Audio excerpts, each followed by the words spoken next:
We are all wrong at some point in life. Like me being wrong about filming outdoors in the outback. I now have dirt everywhere, especially in my drink. I also have ants in my pants, and I'm pretty sure Peter and I are going to get bitten by a snake.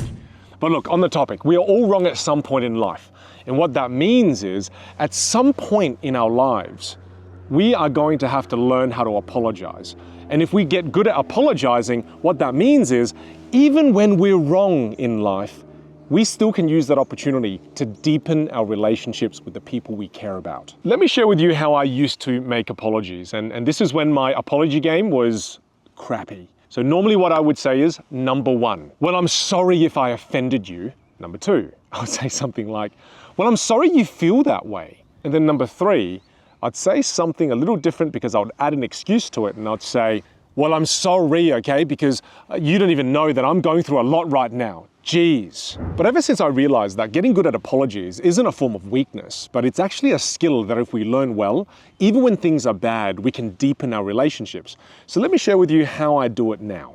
Here are 5 steps on how you can deliver a heartfelt apology. Step 1, say, I'm sorry. That's right, that's a full sentence. Don't add anything else to that, especially excuses. Number 2, say what you are sorry for in detail. And then step 3, show that you understand why what you did was wrong. Number 4, share why you are not going to allow this to happen again. And step 5, if appropriate, share reparations. Let me give you an example. Hey, Dan, I'm sorry. I'm sorry that I've been making you work late multiple days in the last couple of weeks. I know that when I make you work late, it causes you not to be able to spend as much time with your family. And I know that's really, really important to you.